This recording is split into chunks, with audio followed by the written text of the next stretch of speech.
O que eu vivi, minha filha, você não vai acreditar. Meu nome é Teresa.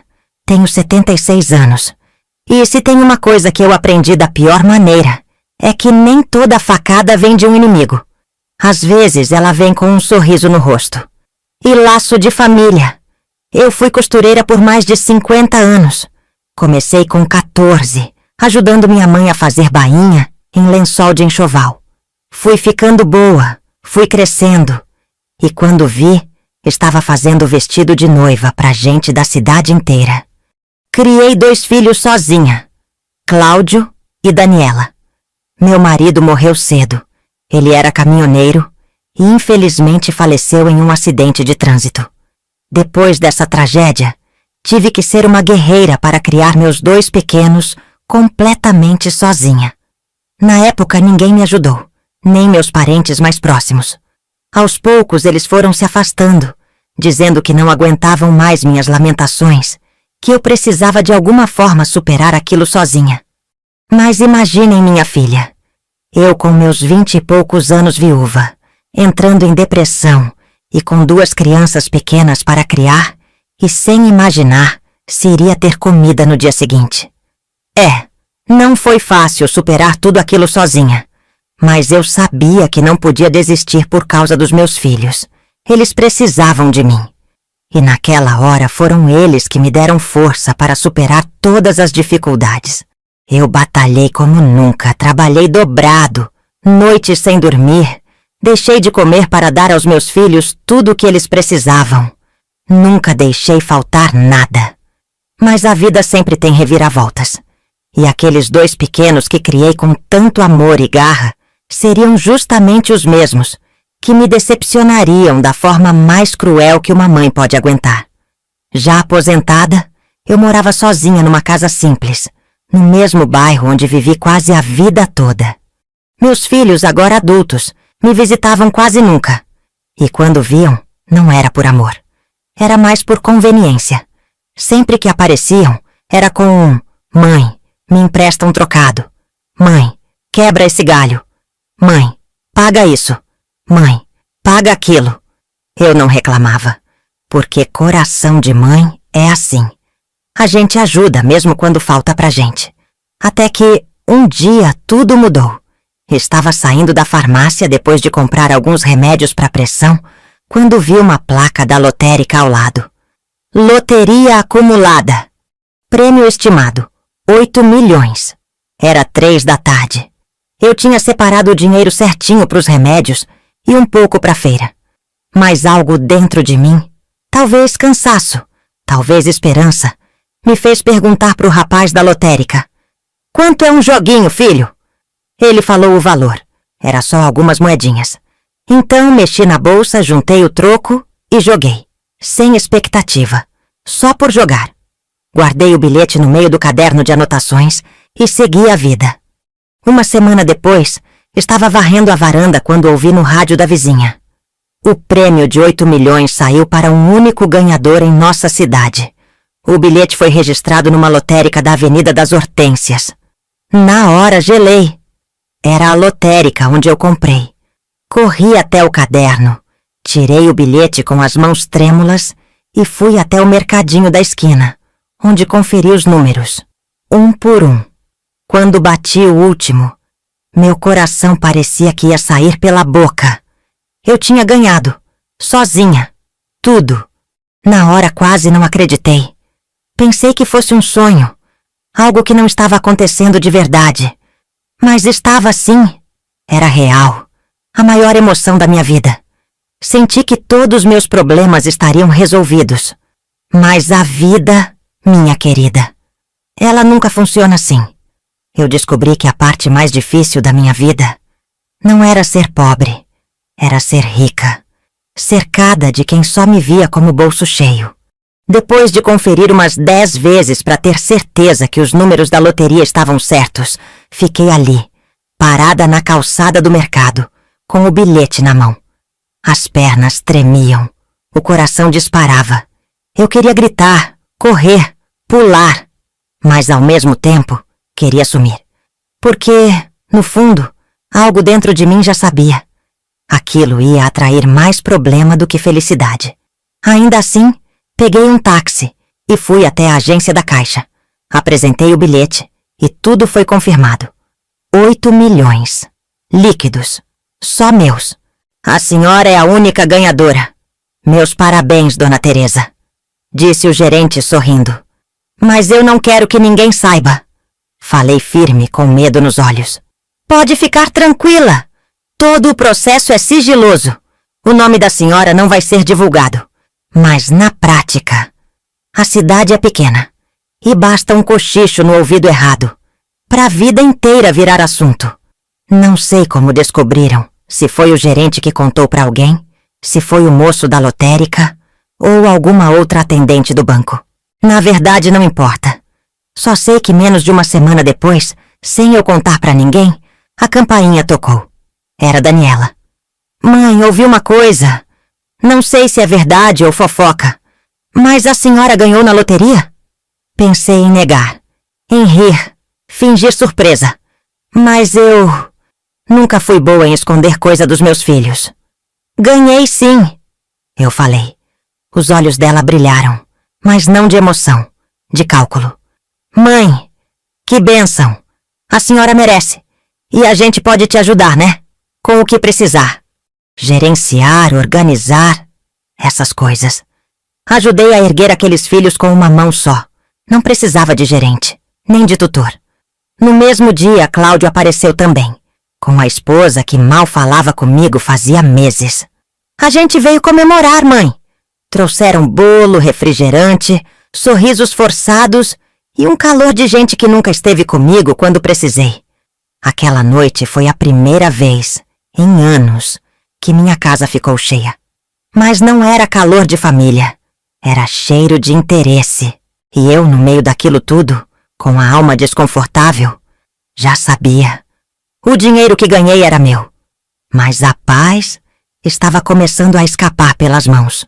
Nos dias seguintes, minha casa virou um entra e sai. Daniela vinha toda tarde com 1000 papéis, falando de investimentos, consultores, bancos, ideias de negócios.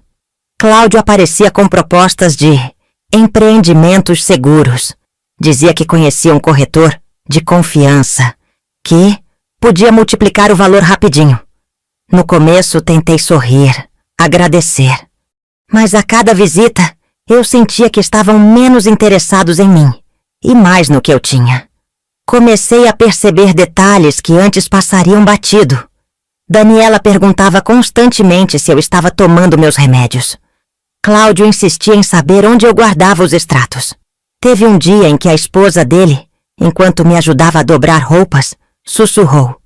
A senhora já pensou em nomear alguém como responsável? Alguém de confiança para assinar por tudo, caso um dia precise? Caso um dia precise. Não era cuidado, era semente de controle. Foi aí que entendi. Eles não queriam me ajudar, queriam me administrar, me controlar, me reduzir a um número, a uma quantia, a um nome em uma conta bancária.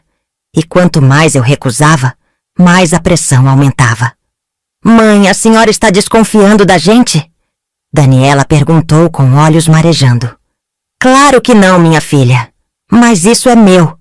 E eu ainda sei assinar meu nome. Cláudio foi mais direto. A senhora pode acabar fazendo besteira. Já tá ficando esquecida. A gente só quer evitar que alguém te engane. Engane? A única enganação que eu via estava ali, sentada no meu sofá. Foi aí que decidi agir. Fui até um advogado indicado por uma antiga cliente minha da costura. Contei tudo.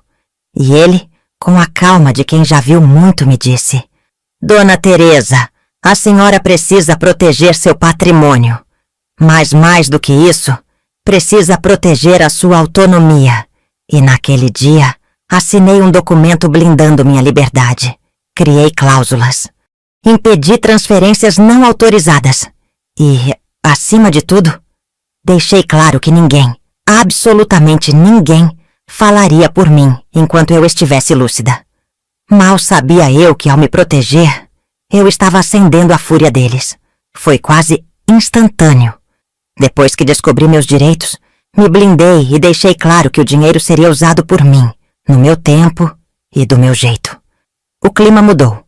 As visitas diminuíram, as mensagens ficaram curtas e os sorrisos viraram silêncios frios.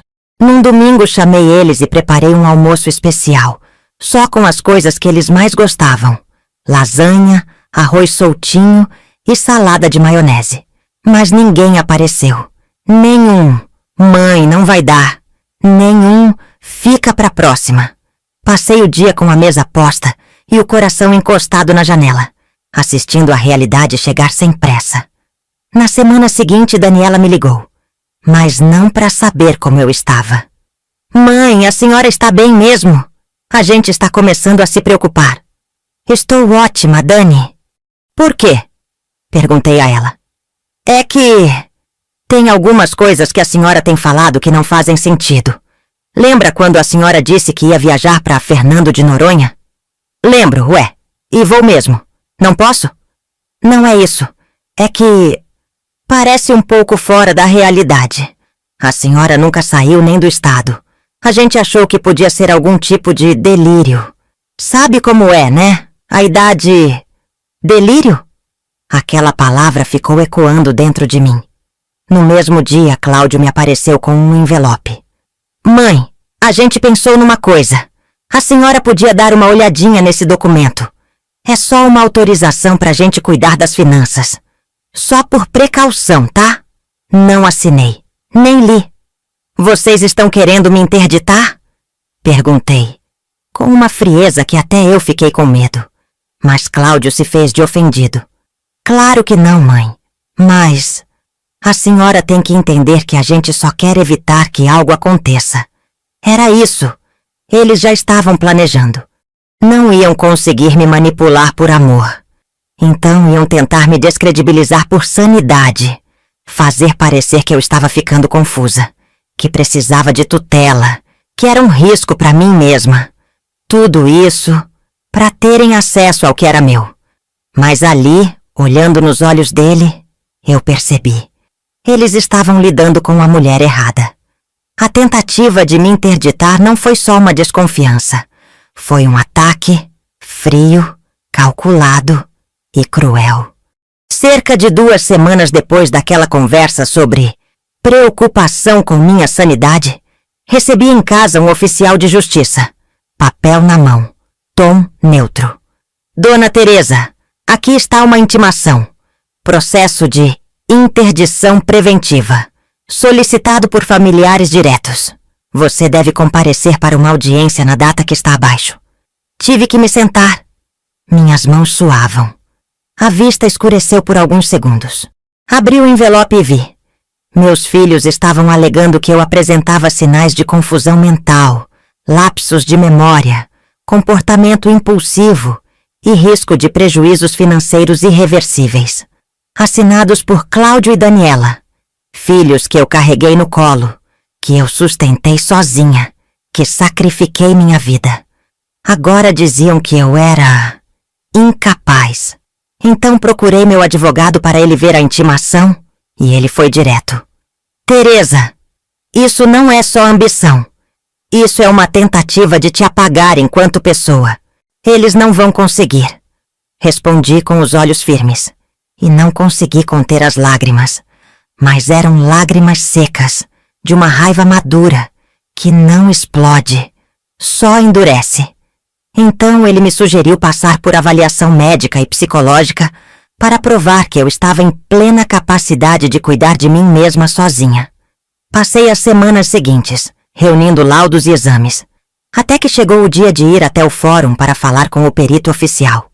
Cheguei lá de cabeça erguida com minha bolsa de couro, meu vestido de estampa miúda e meus atestados de lucidez.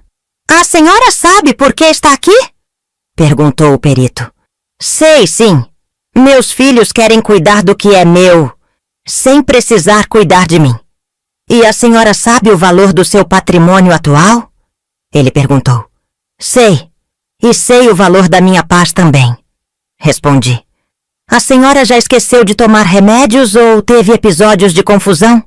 "Já esqueci, sim", eu falei. "Uma vez.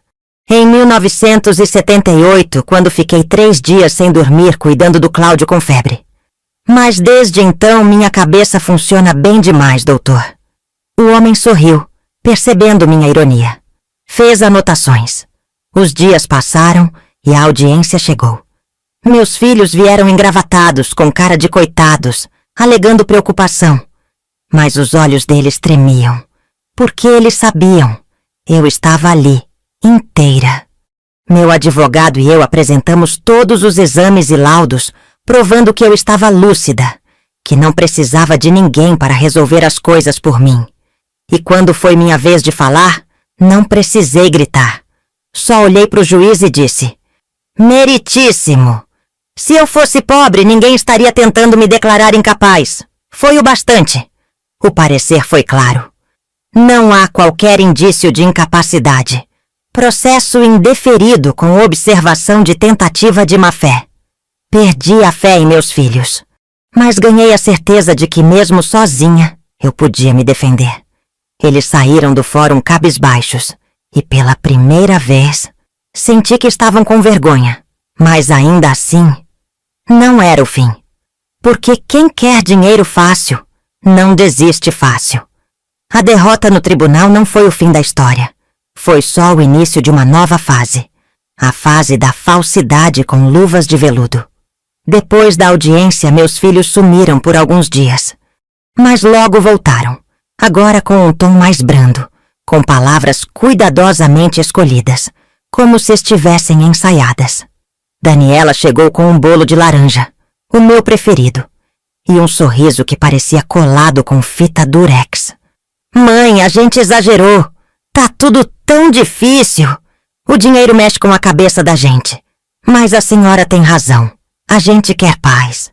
Cláudio apareceu no dia seguinte, com o meu neto pela mão, me chamando de vovó querida. Coisa que não fazia desde que o menino saiu das fraldas. Vim ver a senhora. Só isso. A gente sente sua falta. Mas bastava 5 minutos de conversa para perceber. As perguntas vinham camufladas. E a senhora já pensou no que vai fazer com o dinheiro todo? Vai deixar para quem? Já pensou num testamento? Tá gerindo tudo sozinha mesmo? Nenhum consultor? Tudo vinha com sorriso. Mas por trás era só cálculo. Só que eu também aprendi a jogar. Fui educada, mas firme. Falei para ele: vocês acham mesmo que depois de tudo eu vou confiar de novo tão fácil assim? Ele negavam, ria, dizia que eu estava exagerando. Mas a cada visita ficava mais claro. Eles estavam apenas tentando uma nova estratégia. Até que um dia Daniela veio com um presente. Mãe, fiz esse caderninho para a senhora. É para organizar suas despesas. Tá todo bonitinho, olha. Peguei o caderno. Era mesmo bem feito. Caprichado, colorido. Mas entre as folhas, encontrei um papel estranho. Era um contrato, com um monte de palavras difíceis que eu não entendia bem. Cheio de texto. Só faltava minha assinatura. Fiquei em silêncio. Dobrei o papel, guardei o caderno e olhei nos olhos dela. Obrigada, minha filha. Pode deixar que eu vou usar. Ela sorriu, satisfeita, achando que tinha conseguido. Naquele dia, tomei uma decisão. Fui até a delegacia e registrei um boletim de ocorrência. Não para acusar, mas para deixar tudo documentado. Conversei com meu advogado e montei um dossiê. Separei registros, conversas e até aquele papel que, sem querer, ela tinha deixado no meio do presente. Porque se eles estavam jogando, agora eu também sabia jogar. E a diferença era que eu jogava com verdade. Eles com máscara. Foi numa manhã de quarta-feira que tomei a decisão. Aquela noite anterior, depois de encontrar aquele papel escondido no meio do caderno da Daniela, me tirou o sono. Eu andava cansada. Mas não era cansaço de idade. Era cansaço de ser tratada como um banco ambulante com cabelo branco. Naquela manhã, preparei meu café com calma, botei uma roupa que me fazia sentir bem. Blusa de botão, calça de tecido molinho, sandália confortável. Peguei minha bolsa, Organizei todos os documentos que tinha separado, respirei fundo e fui até o cartório. Cheguei com o meu advogado do lado. Ela já sabia o que eu queria. Tínhamos discutido tudo, nos mínimos detalhes. A senhora tem certeza disso? Perguntou o escrevente. Tenho sim. É a única maneira de ter paz. E naquele cartório, lavrei o meu testamento. Mas não foi um testamento comum. Deixei uma parte da herança reservada. Sim, uma parte significativa. Mas não foi para os filhos. Foi para um fundo criado em meu nome, com uma finalidade muito clara: ajudar mulheres idosas que, como eu, foram traídas por suas próprias famílias. Um fundo jurídico e assistencial para apoiar emocionalmente e legalmente quem viveu o mesmo abandono que eu vivi. E os herdeiros diretos? Perguntou o tabelião. Vão herdar aquilo que me deram. Nada. Assinei o documento com as mãos firmes. E naquele momento, senti algo que não sentia há anos. Liberdade. Dias depois, convidei meus filhos para um almoço. Eles vieram sorridentes, achando que finalmente eu tinha voltado atrás. Preparei tudo com carinho. Comida feita por mim. Mesa posta. Mas antes da sobremesa, entreguei um envelope para cada um. Leiam! Agora! Eles abriram, desconfiados. Primeiro Cláudio, depois Daniela. A expressão de ambos se desfez. O brilho no olho deu lugar à decepção, ao choque, à revolta contida. Isso é sério, mãe? Cláudio perguntou como se não conseguisse acreditar. Mais sério que tudo que vocês fizeram comigo. Só que a diferença é que eu fiz com consciência limpa. Daniela tentou argumentar. Mas eu levantei com educação e disse: vocês não perderam minha herança. Perderam o direito de brincar com minha bondade. Eles saíram calados. E eu lavei a louça de alma renovada. Porque naquele dia, mais do que nunca, eu fui dona do meu destino. Depois daquele almoço, o silêncio voltou. Não recebi mais ligações. Não bateram mais na minha porta. E por um tempo, pensei que fosse me sentir sozinha. Mas o que encontrei foi um alívio que eu não sabia que estava precisando. Pela primeira vez, ninguém estava me pressionando, me cercando, me medindo por cifras. Era só eu e a liberdade de ser. Passei a cuidar do meu dia a dia com outro olhar. Contratei uma moça, Benedita, para me ajudar com a limpeza da casa. Ela vinha cheia de histórias, de risadas, e me tratava com respeito, e não com bajulação. Voltei a frequentar o centro cultural do bairro, onde passei a fazer aula de pintura. Sim, aos 76 anos, descobri que minhas mãos sabiam mais do que costurar. Sabiam transformar tinta em memória. Conheci outras mulheres, algumas viúvas, outras separadas, muitas também esquecidas pelos filhos. Nos encontrávamos toda quinta-feira, entre telas, chá com bolo e confidências. Lá ninguém me perguntava quanto eu tinha no banco. Me perguntavam como eu estava. E isso não tem preço. Passei a escrever cartas também. Cartas que não tinham destino, mas serviam como diário. Ali, eu contava para mim mesma tudo o que sentia. As mágoas, as conquistas, os dias bons e os ruins. E numa dessas cartas escrevi: hoje, pela primeira vez, me sinto inteira. Não porque tenho dinheiro, mas porque tenho coragem de dizer quem fica e quem sai da minha vida. E era exatamente isso.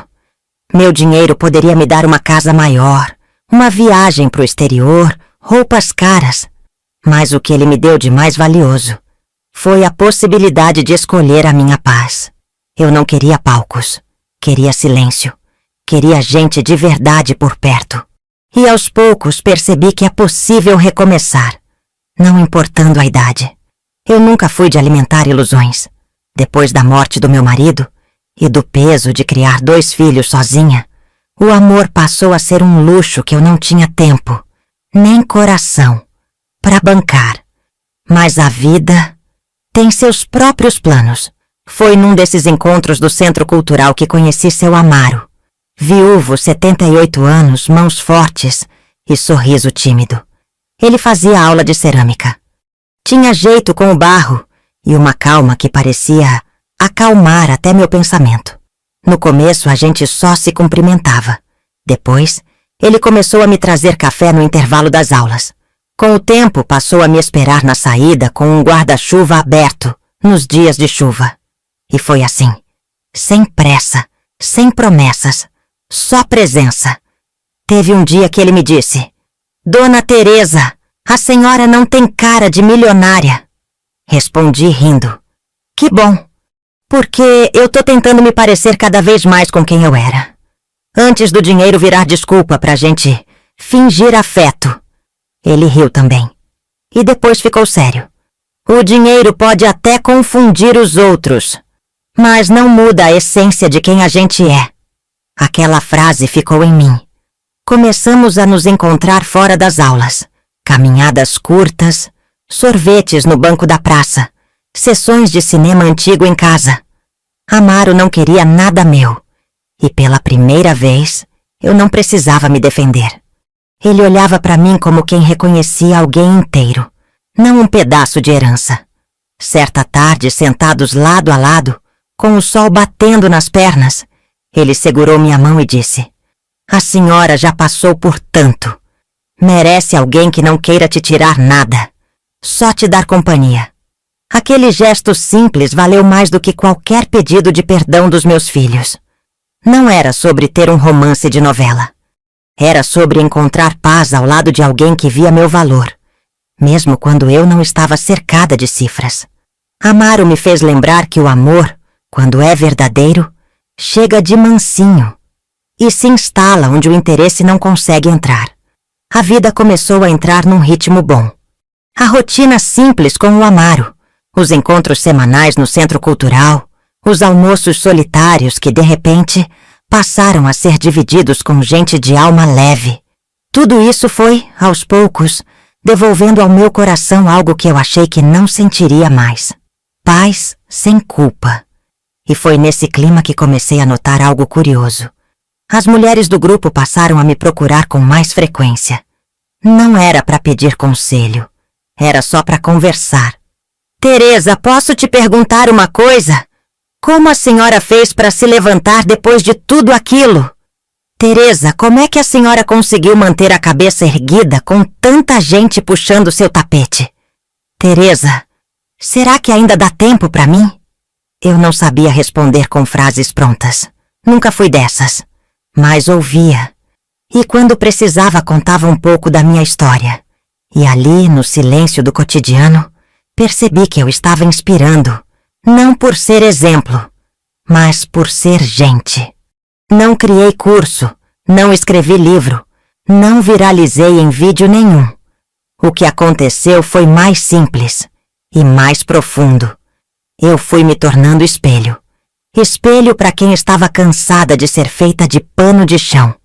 Espelho para quem sempre achou que era tarde demais para recomeçar. Espelho para quem foi diminuída e achava que não dava mais tempo de se levantar.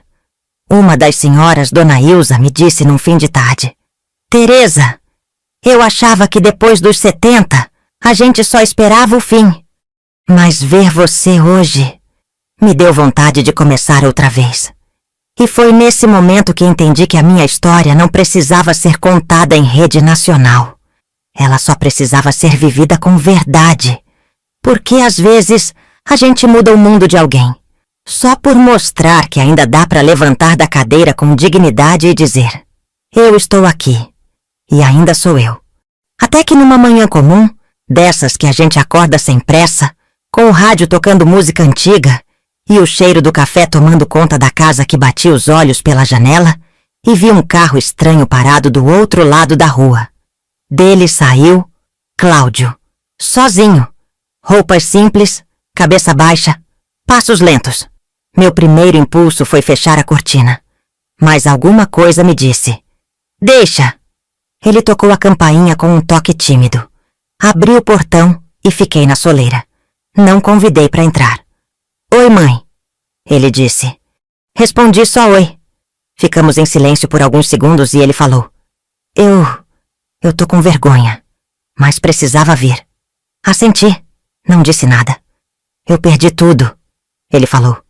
Eu sei, respondi sem rancor. Ele suspirou. A Daniela também tá mal. A gente se afastou, sabe? Depois de tudo, começamos a brigar. Ela me culpou, eu culpei ela.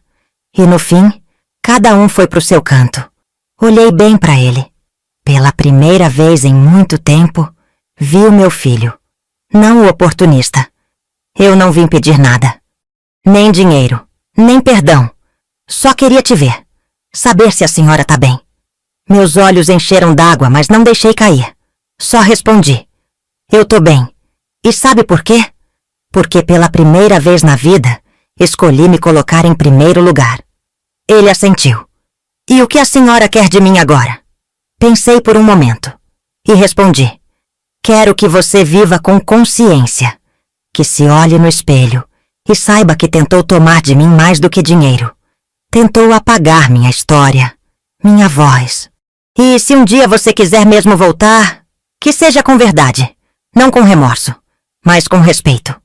Ele baixou a cabeça, não tentou se justificar. Tá certo. Obrigado por me receber, mãe. Se cuida, Cláudio. Respondi. Ele virou as costas e foi embora. Não sei se voltaria. Mas ali, pela primeira vez, senti que o buraco da mágoa não era mais tão fundo. E entendi. Nem todo perdão precisa de abraço. Às vezes, basta a coragem de olhar nos olhos e dizer: agora eu me escolho. Depois daquele reencontro com Cláudio, passei dias refletindo. Não sobre o que fazer com ele, mas sobre o que fazer comigo daqui pra frente. Já tinha me protegido. Já tinha reconstruído minha rotina. Já tinha reencontrado a paz. Mas ainda havia um vazio. O que eu deixaria para depois de mim? Porque dinheiro, a gente sabe, vai embora. Mas dignidade, quando semeada, pode florescer em lugares onde a gente nem imagina. Foi aí que decidi dar um passo que já vinha crescendo dentro de mim desde aquele dia no cartório. Procurei novamente meu advogado. Mas desta vez, não para me defender, e sim para criar algo maior do que eu. Disse que queria que o fundo que eu havia criado e deixado registrado no testamento começasse a funcionar agora, em vida. A senhora tem certeza, Teresa? Ele perguntou. Tenho, respondi, porque mulher nenhuma precisa esperar morrer para deixar um legado. E se eu ainda tenho tempo e lucidez, quero que esse projeto seja a minha herança em movimento. Com ajuda técnica e total discrição, criamos uma pequena iniciativa que eu chamei de Última Palavra. Um nome simbólico. Porque foi isso que tentaram me tirar. O direito de decidir por mim mesma. E agora, era isso que eu queria devolver a outras. O projeto nasceu sem alarde. Através de parcerias com advogadas, psicólogas e assistentes sociais, conseguimos oferecer apoio jurídico e emocional gratuito a mulheres idosas que estavam sendo exploradas por filhos, netos, familiares. Casos parecidos com o meu. E piores. Mulheres que, como eu, foram silenciadas, que tinham aposentadoria saqueada, casa vendida sem saber, liberdade roubada em nome de um cuidado disfarçado de abuso. E quando vi a primeira senhora sair do escritório com os olhos cheios de lágrimas, não de dor, mas de alívio, eu soube. Era isso. Era exatamente isso que eu precisava fazer. Não precisava aparecer. Não queria palmas. Só queria garantir que outras mulheres tivessem o direito de dizer: agora é minha vez de escolher. E foi ali, na simplicidade daquele gesto, que descobri: a maior fortuna que uma mulher pode ter é o poder de decidir o rumo da própria vida. E sabe, minha filha, o reencontro com Cláudio já tinha deixado muitas coisas no lugar. Mas faltava uma conversa. A mais difícil. Aquela que eu vim adiando não por medo, mas por exaustão. Daniela. De todos, ela foi a que mais me machucou. Talvez por ser mulher. Talvez por ter sido a filha que durante anos dormiu comigo na mesma cama depois do pai morrer. a que segurava minha mão na fila do SUS, a que me chamava de minha rainha quando era nova. Mas quando se uniu ao irmão naquele plano sórdido de me interditar, foi como levar uma facada em câmera lenta. Mesmo assim, eu sabia que uma parte minha ainda precisava de encerramento. E ele veio, de forma inesperada. Estava no centro cultural, saindo da aula de pintura, quando vi Daniela sentada no banco da praça em frente, sozinha, olhar no chão. A mesma expressão que eu carreguei por tantos anos, cansaço disfarçado de força. Fiquei parada por alguns segundos. Ela me viu, levantou devagar e andou na minha direção. Mãe, eu só vim pedir perdão. Silêncio. Ela continuou. Eu sei que a senhora não deve acreditar mais em nada do que eu falo. E talvez nem devesse mesmo. Mas eu queria que soubesse que tudo o que fiz foi por medo. Medo de ficar para trás, de não dar conta dos meus filhos, de ver a senhora se afastando e eu ficando sem chão. Só que, no fim, fui eu quem puxou esse chão da senhora. Respirei fundo. Minha voz saiu baixa. Firme, mas falei. Daniela, você me fez duvidar de mim. Me chamou de doida, de incapaz. Tentou tirar de mim o que eu levei uma vida inteira para construir. Mas sabe o que mais doeu? Foi ver que você só me enxergou como útil, quando eu virei milionária. Ela abaixou a cabeça. Chorava em silêncio, mas falou. Eu não vim pedir herança, nem espaço, nem papel de filha. Só vim dizer que a senhora me ensinou tudo sobre dignidade. E eu pisei nisso. E não sei se um dia vou me perdoar. Aquelas palavras foram sinceras. E pela primeira vez, vi a Daniela real. Não a filha que fingia, mas a mulher que errou e reconhecia. Toquei sua mão. Você é minha filha. Mas o perdão que você precisa não é o meu, é o seu. Vai levar tempo. Mas se for de verdade, um dia aí a gente pode tomar um café. Sem cobrança, sem máscara. Ela assentiu. Me abraçou e foi embora. E eu fiquei ali, com a alma mais leve. Porque, às vezes, o amor não volta do mesmo jeito. Mas volta com cicatriz, sim. Mas volta. Depois da conversa com Daniela, passei dias refletindo. Não sobre ela, mas sobre mim. Sobre quem eu tinha me tornado. E sobre o que realmente restava depois de uma guerra silenciosa com as pessoas que eu mais amei. E o que restou foi algo que nem dinheiro compra. Clareza. Clareza para entender que não existe final perfeito. Existe paz conquistada com escolhas difíceis. Eu não precisava fingir que tudo tinha sido superado, mas também não precisava carregar esse peso comigo para sempre. A gente aprende que ser mãe é se doar, mas ninguém ensina que a gente também pode se recolher. Pode dizer basta, pode se proteger, mesmo que seja dos próprios filhos. Passei a viver de forma ainda mais simples. Doei roupas, reduzi objetos da casa e mantive por perto apenas o que fazia sentido. Comprei uma chácara pequena no interior, com horta, rede na varanda e silêncio que não pesa. Amaro se mudou comigo. Agora passamos as tardes colhendo couve, ouvindo rádio e discutindo receitas novas. Teresa, sabe o que mais me admira em você? Ele me perguntou certa vez. O quê? Você não deixou que a amargura virasse seu sobrenome. Sorri, porque essa talvez tenha sido minha maior vitória. Não virar aquilo que tentaram fazer comigo. Continuei com o projeto Última Palavra, discretamente, sem divulgação, apenas fazendo o bem, como quem rega uma planta todos os dias sem esperar flor imediata. Uma vez por mês ainda vou até a cidade, encontrar as meninas do grupo. Aquelas mulheres que me ouviram quando nem eu me ouvia mais. E a cada encontro, vejo nascer uma força nova em cada rosto. Mulheres que deixaram de pedir licença para viver. Que aprenderam que idade não é limite. É caminho. E nessa nova fase, eu entendi que não preciso de muito. Só de liberdade, respeito e silêncio com sentido. O projeto que nasceu no papel do meu testamento virou raiz na vida de outras mulheres.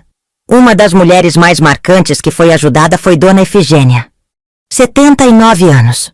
Morava com o filho e a nora, que diziam que ela era meio caduca, mas usavam o cartão de aposentadoria dela para pagar academia, salão de beleza e aluguel de carro. Quando nossa equipe chegou até ela nem sabia quanto recebia. Achava que estava tudo certo. Ajudamos ela a retomar a própria conta, organizar a vida. E hoje, ela mora num quartinho que alugou sozinha, com móveis que escolheu e vizinhas que respeitam. Outro caso foi de Dona Marilda. Vivia sendo ameaçada pelo neto, que dizia que se ela não ajudasse, ia se jogar na frente de um ônibus. Ela vivia com medo, com culpa, achando que se dissesse não, seria a causa da desgraça de alguém. Quando conseguimos ajudá-la a romper esse ciclo, ela chorou por horas. Depois disso, passou a pintar quadros e hoje vende suas obras na feirinha da praça. Teve também Dona Celina, de 84 anos, que morava no fundo da casa da filha, num cômodo sem janela. A família dizia que era melhor do que asilo. Mas com a idade avançada, ela tinha dificuldade de fazer inúmeras coisas. E ninguém a ajudava. Até fome passou algumas vezes. Hoje, com a ajuda do projeto, ela vive no melhor asilo da cidade, sendo cuidada por profissionais da melhor qualidade, com tudo que ela precisa para ter uma vida digna. E essas histórias são só algumas, porque no fundo, eu descobri que as mulheres mais fortes que conheci são as que mais calaram. E o que eu fiz foi só abrir uma fresta, dar voz, dar vez, e acima de tudo, lembrar a elas que ainda dava tempo. Dava tempo de se ver com respeito, de viver sem medo, de ser, sem pedir desculpa por isso. E se você chegou até aqui, ouvindo minha história, talvez esteja se perguntando, será que ainda dá tempo para mim? E eu te respondo, com toda a força que essa vida me deu. Dá tempo sim. Dá tempo de sair da sombra, de se levantar da cadeira, de mudar de estrada. Dá tempo de se amar, de dizer não, de se proteger. Dá tempo de reconstruir o que quebraram dentro de você. Nem sempre a vida devolve tudo o que tiraram da gente, mas ela devolve algo mais poderoso, a chance de fazer diferente. Eu sou Teresa. Fui enganada, traída, descartada, mas não me deixei definhar. Ganhei na loteria. Mas o verdadeiro prêmio foi ter descoberto que, enquanto eu tiver um fio de coragem, ninguém mais vai decidir por mim. Comente aqui de qual cidade você está assistindo. Se essa história tocou seu coração, deixa seu like, compartilha e se inscreve no canal. A gente tem muita história ainda para contar. E talvez a próxima seja a sua. Até mais, minha filha.